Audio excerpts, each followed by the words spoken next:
مسئلے کی تحقیق کی، فتاوی میں تلاشا کہ جنازے کے دن بھوج کھانے کی گنجائش ہے کہ نہیں ہے، تو مجھے ملا فتاوی کی کتابوں میں کہ جن کے یہاں جنازہ ہے، جن کے گھر میں میت ہے،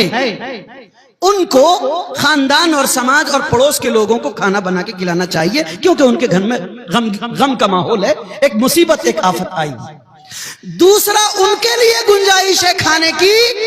جو بیچارے آج واپس نہیں جا سکتے ہیں، سواری کا نظم نہیں ہے، گھر دور ہے، ان کو رہنے کی مجبوری ہے،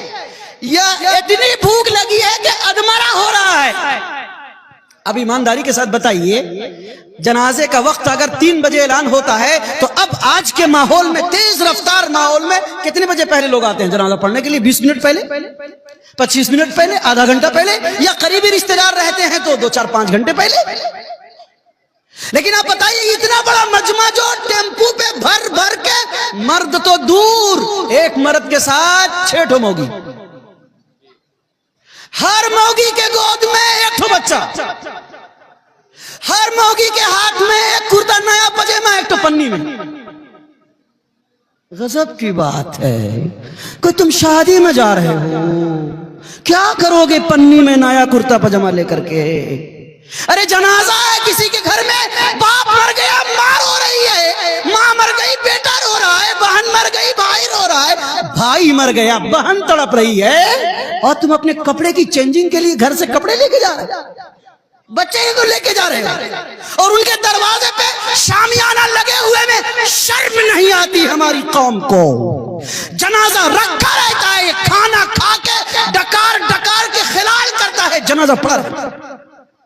ارے بابا جاؤ تو غم میں شریک ہو کے چاروں کل پڑھ دو، کچھ قرآن کی آیتیں پڑھ دو، درود شریف پڑھ دو۔ اس لیے یہ ایک فتنہ ہے،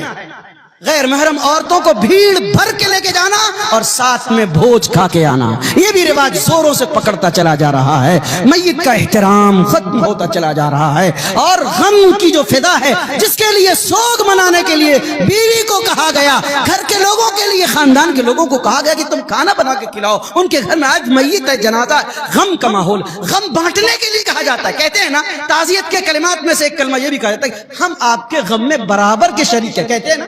واٹس ایپ میں لکھتے ہیں نا، اگر کسی کا انتقال ہو جاتا ہے تو ہم کہتے ہیں کہ ہم آپ کے غم میں برابر کے شریک ہیں۔ تو خاک شریک ہے کہ تو بھوج کھانے کے لیے گیا ہے؟ تو شریک کہاں ہے؟ تو دکھ دے رہا ہے، ادھر جنازہ ادھر تو بھوج کھانے کی تیاری کر رہا ہے۔ اور ابھی مجھے معلومات ہوئی، مجھ کو 10 علماء نے کہا کہ مفتی صاحب یہی نہیں، خاندان کے لوگ جانور ذبح کر دیتے، ٹینٹ لگا دیتے، کرسیاں لگا دیتے، 3 دن کے بعد حساب لے کر کے بڑا بل 1,50,000 کے لے کے آتے ہیں کہ آپ تو اس دن حالات میں تھے، بتایا نہیں کہ ہم لوگوں نے خرچہ کیا اتنا روپیہ، اور سارے لوگ مل کے کھانا بھی کھاتے ہیں۔ بند کیجئے انشاءاللہ ہم لوگ نکاح میں، دعوت میں، ولیمے میں جائیں گے اور موت والے بھوج میں کھانا نہیں کھائیں گے۔ بولیے انشاءاللہ مرکی کا بھوج نہیں کھائیں گے، مرکی کا بھوج، بولیے مرکی کا بھوج نہیں کھائیں گے، مرکی کا بھوج نہیں کھائیں گے۔ کیا کریں گے؟ گھر سے کھا کر جائیں گے، گھر میں آ کر کھائیں گے۔ بولیے آخری بات، گھر سے کھا کر جائیں گے، گھر میں آ کر۔ اللہ تعالیٰ مجھے اور آپ کو، ہم سب کو کہنے سننے سے زیادہ عمل